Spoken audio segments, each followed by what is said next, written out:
Hello, my friends. Welcome back to a new world. Life will trial us in many ways we often feel are unfair. Muscles can't grow without resistance. Your traumas and tragedies broke you to repair your soul into something new. Make the most of your hardest days to always share a love that's true. I believe in everything you do. Darkness will come, pain will go. You may stumble and slip, though the path endless. Find your way to cope. Show the world who you are when you come back from that long road. On our way we go, down a slippery slope. Even in a rematch after his battle with Mali, Orthus had found himself facing defeat against the force of Aoife. The power of his ability was no match for the cunning and guile of the illusory swordsman. His roots were strong, but vulnerable to her speed. His wrath was mighty, blind to the shadow lurking. Conflicting egos bubbled across the Nephilim adolescents during their time of development. They lived in a cage, each other an outlet for their aggression. The time of peace led to dismay from preparation. Despite being the future leader of their kind, Orthus was not the peak of their village. As a leader, he feared it would undermine his foundation. You pushed yourself too hard against her, didn't you? Emlyn lightly stroked the bruises lining Orthus' back as he talked to him. Not really.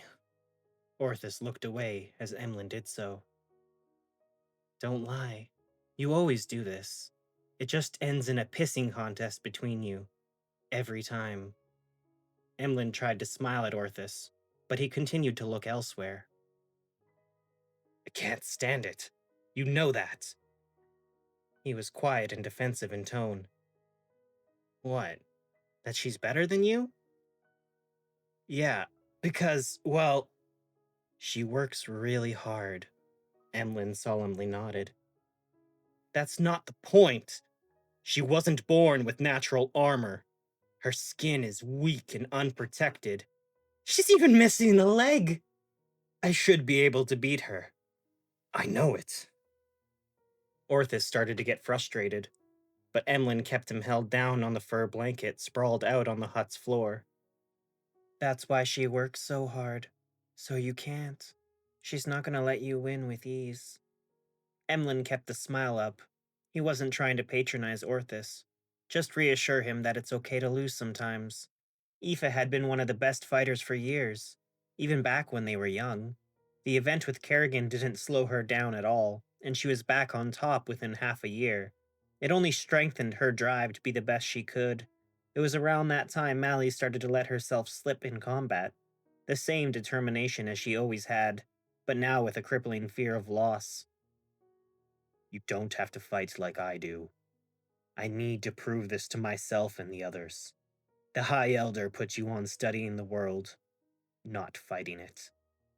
He grit his teeth. He only did that because I kept falling behind. Nobody else likes it. Emlyn continued stroking the wounds, identifying each strike and slash, noticing a buildup of scars on the open skin. I have to be strong enough to protect this village. Isn't that what your sister talks about all the time? The strength to protect others? Orthus' voice brimmed with concern. He had built up so many walls, and only Emlyn was allowed to see this side of him. The constant worry circulating around his rebirth. Did I deserve it?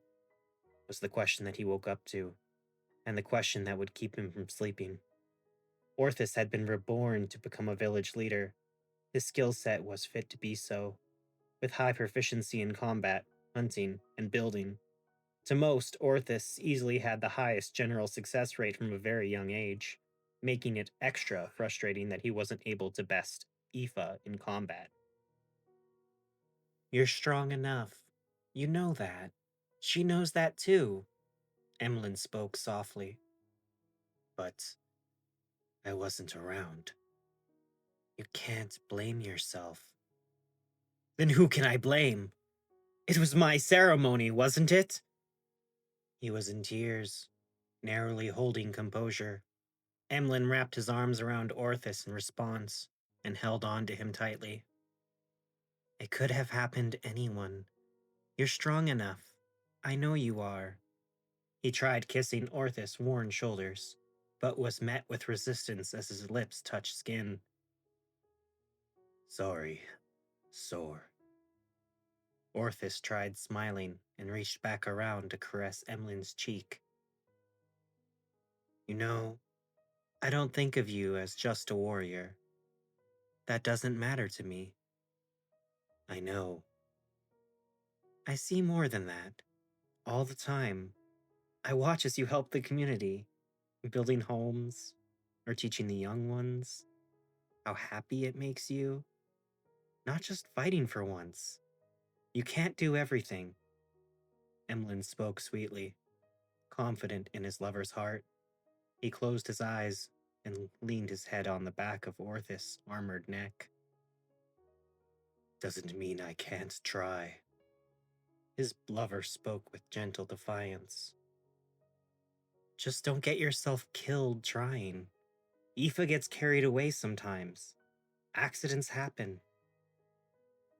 Wouldn't be anyone's fault but my own. Orthus laughed for the first time that evening. Suddenly, the tension in his body dissolved away. Emlyn could hear his heart resting and feel his body relax. Well, look at you getting all tough. Emlyn laughed too and playfully poked him along the back. Hey, that tickles. Stop. Orthus leaned back into Emlyn and caught him off guard, sending both down onto the fur blanket. Hand in hand, they both laid content, admiring the silence, occasionally glancing over at each other and laughing to themselves. It was a simple evening. Orthus' cuts were now cleaned and bandaged. They could relax and just be together. That's a bit selfish of me. Orthus interrupted the silence suddenly. What is? Not asking you how your day was. I found another book. Emlyn spoke proudly. Another? Is that all? I think I'm ready to do what you suggested. I understand books now. Emlyn looked over to Orthus and smiled. What if we took that further? You said that to me, right? It is an ability. You never know where your potential stops. Do you want to try it? Both of them sat up, contemplating the possibility of Emlyn's limits, where his wall was, and how much he would have to push to break through that roadblock. Emlyn reached out to Orthus' face, caressing his cheek tenderly. There were so many possibilities to this, and so many of them could lead somewhere terrifying. A life was nothing like the words on a page. There was so much more there. The intimate amalgamation of emotion. Emlyn could hold a book and absorb the meaning of the language inside with complete comprehension. This was entirely new. What was the meaning of being alive? What could he learn from it? I'm scared to try. Emlyn's lip quivered, his voice low. Don't be. I believe in you. Orthus spoke more gently than he was used to. I don't think you can reassure me on this. Emlyn's voice started to shake. He swallowed constantly, his breathing growing heavy. What if I do something wrong? Looks like I'm not alone in being afraid. Orthus was relieved. Everyone thinks I'm afraid. Only I know that you are. I guess that's true. Orthus laughed. It would be no fun if everyone knew both of our weaknesses. Can you tell me it'll be all right? Emlyn tried to smile, but it broke too soon to be convincing. I'll show you. Orthus took hold of Emlyn's hand and pulled him closer, their eyes closing as their lips pressed softly. Emlyn's fears melted away, relaxing in the warm embrace. There wasn't much more Orthus could do to reassure him. Aren't I supposed to be the poetic one? Emlyn blushed and looked down as they separated. I pick up a few things. Are you ready? Emlyn placed his hand back on Orthus' cheek and looked into his eyes. Never been more than this. He lied without letting Emlyn in on it. Orthus didn't know any more than he did. It was terrifying being subjected to a new ability, after literally being knocked on his ass by both Mally's and Aoife's. This was expected to be an experience like no other. He wasn't even sure what the others knew of Emlyn's ability, despite him having it for roughly 2 years now. Okay, breathe. Emlyn closed his eyes and focused on his lover's body, mind, and soul. He focused carefully on all the things that made him who he was. He thought about all the good times they had together, how he never wanted them to end. All returns to dust eventually. The sudden shock of being thrown through another's mind sent Emlyn into a seizure. All he could see was an insufferable darkness. Words bounced around him in a constant stream of hellish fury. Kill the beast. Feed your family. Make us proud. The barrage of phrases refused to cease. Now Emlyn had known everything about Orthus. He could visualize the chamber where he had been reborn, the room where prisoners like Kerrigan had been locked away to die, and all the things he had felt during that time 2 years ago. The guilt, shame, and hatred for himself, as he mixed in tiny slits with his own battle wounds so he could feel some pain for the ones lost to Kerrigan's assault. The horror he felt seeing Aoife being broken and still refusing to be knocked down. Orthus was ashamed of his own bravado, and how much he despised Aoife for being better than him despite being torn apart. It was the most trivially pathetic thing to him, and he couldn't help but hate her for it. She was better than him. She survived, yet he wondered if he actually did. Suddenly, the flashes became less recent.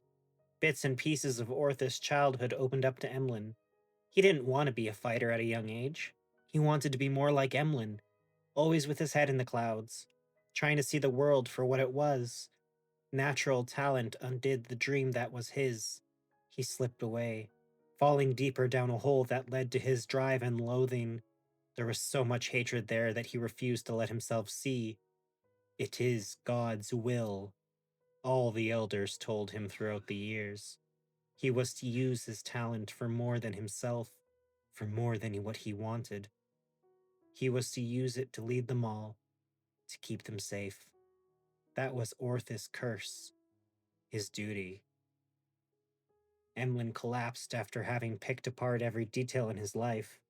His eyes locked shut, his mind flooding with information from years of life. Fear, insecurity, pride, and joy. However, the negatives dug far deeper into him than the positives ever did. In both of them. Or this? Emlyn gasped for air, having broken out of his shocked state. His eyes open now. He could see that his lover wasn't moving. Hey, get up. I need to know if you saw anything. He tried shaking him. Orthus' body limply flopped about, not offering the slightest bit of resistance beyond its weight. Don't do this to me, Orthus. Come on now. I need you. Emlyn tried to remain calm and collected, even with his head buzzing and Orthus refusing to move. You have to get up. Emlyn shook him some more. Please don't do this to me. His composure started to dissolve into even more panic. Emlyn wrapped his arms around his lover and rested his body in his lap. You have to get up. I just looked inside your head. That's all. You can get up now. His voice broke in tone, his eyes welling up with tears. Orthus still didn't move. There was so much buzzing in Emlyn's head that he couldn't even imagine having lost him. There was so much that Orthus had to live for. And now, he just wouldn't move. They dragged Emlyn away, tears running down his face. There was nothing left of Orthus' consciousness. His mind shut down after Emlyn used his ability, causing his heart to stop beating. There was nothing left but the empty shell of a warrior that was, and a leader never to be.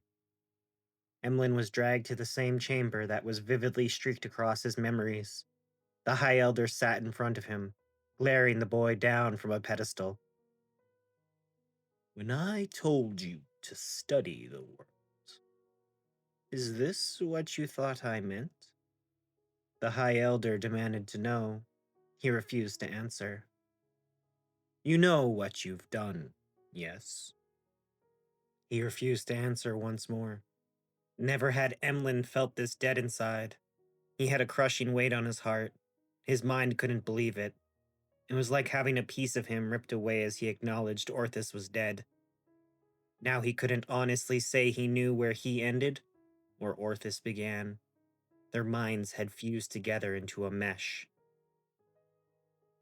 We didn't know what would happen, he mumbled in response. You're a clever boy, Emlyn. I've never known you to take absurd leaps into things. So what is it that you didn't know? What I could do, we didn't know. He told me to. So many will tell you what to do. The High Elder cut him off with a cutthroat tone. It is up to you to decide what to do. You made the decision, you reap the consequences.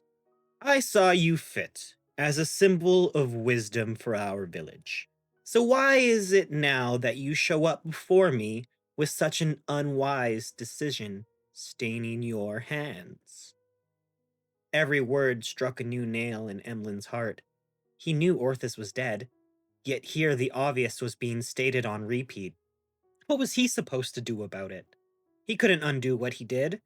All he could do was apologize and fight back the nagging urge to not only hate himself, but Orthus too. He hated him. There was nobody in the world Emlyn wanted to see more. Yet he hated him with every fiber of his being. Not as one hates another, but as one hates themselves. I wanted to know.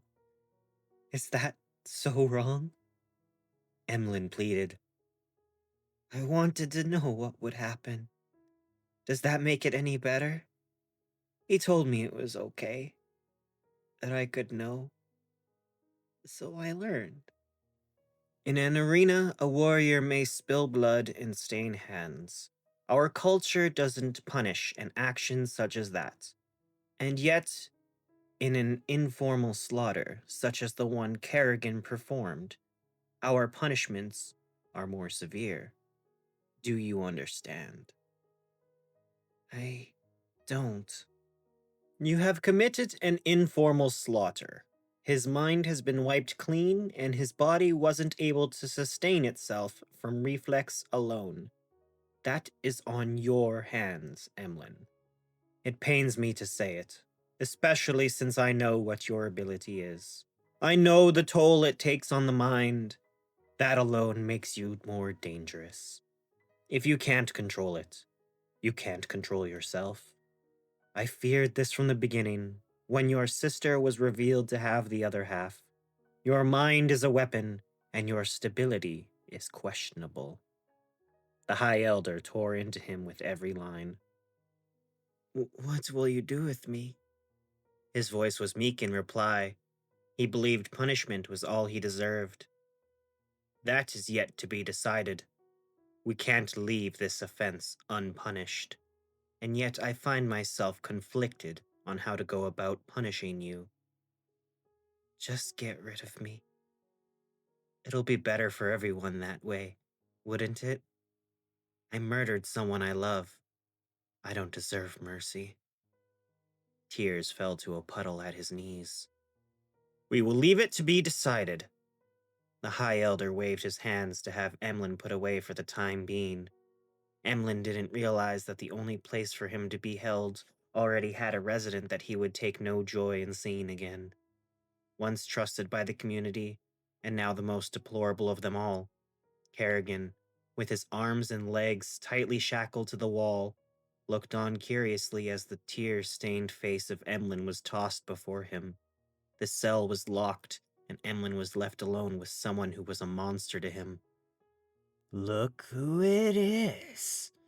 I'm surprised that it was you who was thrown in here, instead of your barbaric sister.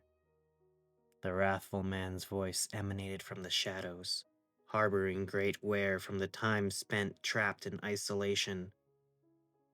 Kerrigan. How is your sister? She seemed pretty upset over losing her friend. Both of them are fine. How's your arm? Emlyn looked at him with disgust. To even be thrown in the same room as him made him feel even dirtier than he already had. He was filth, just as Kerrigan was. Someone who betrayed the trust of the village. 2 years rot and chain and rot. I suppose I've seen better time and solace. I can't imagine why they'd keep you alive. The punishment did not match their intention. Time flows on as they anticipate my starvation. Kerrigan laughed. He seemed pleased to have any kind of company after surviving for so long. How are you not dead? Blessings from a divine power. The needs of the body do not match the needs to sustain my flesh. You lock away such a gift. No remorse in his tone. Nobody would bless you. Emlyn looked at the large man from head to toe. He had lost considerable amounts of weight. His hair had overgrown into a gross, mossy mesh. In the darkness of the room, his once bright lavender skin faded to gray. There was no life in his face. His body was locked so firmly in place that he had no hope of reprieve. The arm Mally had torn up with her ability was no more than a stump, cheaply wrapped up with Kerrigan's own rags. It should have been diseased and infected without proper care, yet he was still here, still breathing. Even the Nephilim flesh couldn't endure this inhumane captivity. I am righteous. That is why I remain. His body heaved with each word, his face now painted with a strikingly broad smile. Kerrigan was waiting for this day. Slaughter isn't righteous. Slaughter with a purpose, however, is. You call that righteous? Killing all those innocents? I warned them, he muttered. That doesn't make it right! Emlyn shouted defiantly. The truth of my resolve is proven by my resilience, The loop concluded, adamantly stated by Kerrigan. They both sat in silence for what seemed like forever. Emlyn had no more words to say to him. He was locked in here the same as he was. In Kerrigan's mind, if one of them was the monster, it certainly wasn't himself. Your heart can find the path to the righteous, as mine has. You can be saved. I don't want to hear it. Your soul denies its truth. Student of humanity, there is so much more to see. Kerrigan spoke with dignity, a firm belief in his truth. What do you mean? Emlyn tried to fight off his interest, but now his curiosity was piqued. Humanity? Righteousness? Kerrigan was a psychopath, but one who knew more than he let on. He said he had purpose. Even the High Elder was unaware of it. Everything that made them incredible is still out there. I can show you. I don't believe you, he lied. You want to know? You want to believe there's a whole world out there. I am here to reclaim a lost legacy. Kerrigan pushed against his chains, brimming with life, and now smiling intently at Emlyn. He spoke earnestly, that much was clear. Emlyn didn't want to fight back his interest in Kerrigan's words. Can you show me? Emlyn looked to his hands. He could do it again. After having just gone through hell, there was so much he could discover just by touching Kerrigan and going through even more. A world outside of the village, beyond what he knows. Reclaiming the legacy of humanity, something he had always thought of. The idea was tantalizing.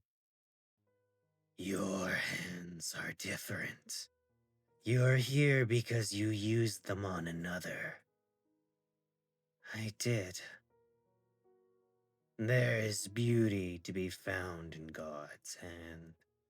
As in all things, they're contradicted by the potential cruelty.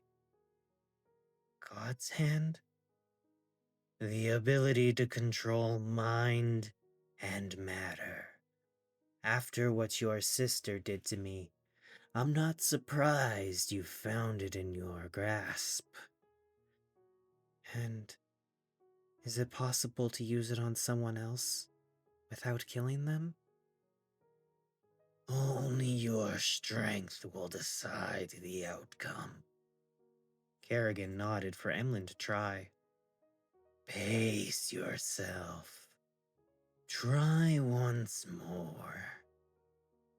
Emlyn took a step forward and reached for Kerrigan's face. It was oily, scarred to the touch. Kerrigan had seen many conflicts in his time. War from unseen lands. Is it really okay? I do not fear for my own safety. Your mind is the risk you take. Here I go, then. Emlyn took a deep breath and closed his eyes. He wanted to know more about the world. Since birth, he had a desire for knowledge. Now it was all the more clear that that's what he was meant to do. Seek out, discover, earn. It was always his purpose. He realized for the first time in his most broken state, there was nothing wrong with him at all. Emlyn stopped being himself. His childhood was muddled with Orthus's, possessing a new sense of self-loathing that was never there before. It just kept growing. His insides clawed at the gaping hole. Where did it stop? He wanted to know how far he could slip, what he could become when he finally landed. The world at his fingertips. Then Emlyn stopped, with his hand on Kerrigan's cheek. He didn't push himself any further. Cautiously, he would tread on the slope, taking back control of the fear, resisting the urge to damage himself with the life story of Kerrigan. There would be no coming back from that. If Kerrigan's will was strong enough, his warpath would consume Emlyn, rendering him no different than the man he judged. Do it, Kerrigan pushed. No, I won't, Emlyn protested. Arcane knowledge, the stories you desire, the burden you yearn for is yours to bear. That comes with a cost. I'm not doing it again unless I have to, or until I learn to control it. Sorry to disappoint. His voice was low, but he was firm in his decision. There is no reason to fret. Your decision is admirable. It is? Now it is both our fate to die together, unfulfilled. You will perish before I shall. Kerrigan jested with a sinister expression. But you can show me, right? If I find a way to get you out? They didn't chain me. They know that I hate you. We can get out And you can show me the world. Emlyn clamored for any solution desperately. He didn't want to rot here. Orthus wouldn't want that either. He knew too well. You trust my hand to offer mercy? He was amused. I wouldn't mind if you didn't. Emlyn tried to smile with tears in his eyes. He didn't want to live. He wanted to escape. His suicidal ideation was tethered to his thirst to take in all he could study, the architecture of reality, its stories, and the minds that were wrapped within its narrative. Death was waiting for him no matter what choice he made. This seemed like the right one in his current state. There's a chain hooking into my left arm. It wraps around and around. No matter how much I swing my arm, I can't get it free. Mally told me about your ability. It stops your arm from spinning, right? Exactly.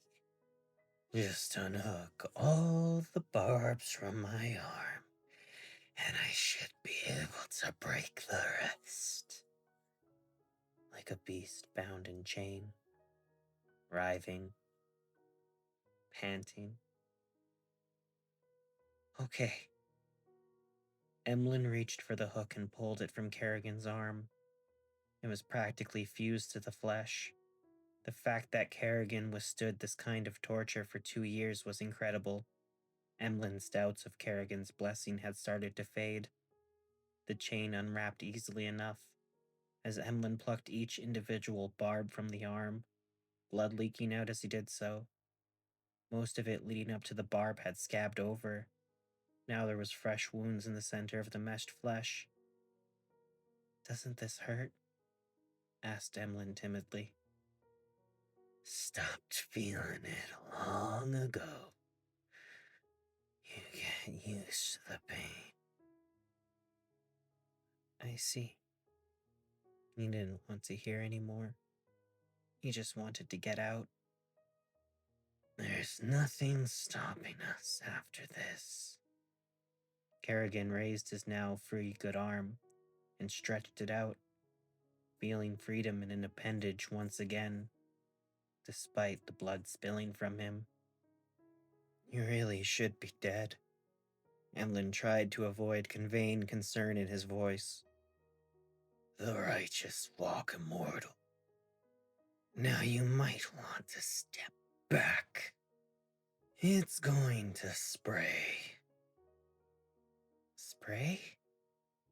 Step back and look away. Emlyn did as Kerrigan told him to do.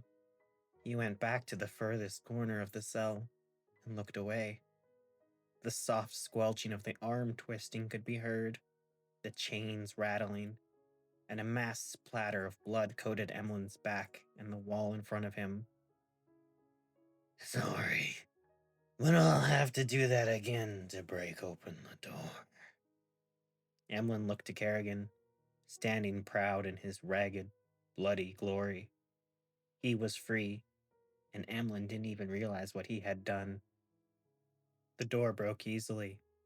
Emlyn didn't look away this time. The arm twisted and seemed to knot. The blood meshed together on his arm and flung from it as Kerrigan's ability was unleashed upon the metal. Even in his battered state, he still had the strength left to free them, to take them from the nameless village. Kerrigan led them far away in the dead of night. Emlyn hoped that he would never see the things he left behind again. There was too much pain in Orthus passing.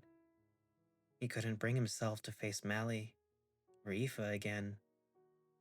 Emlyn felt damaged beyond repair.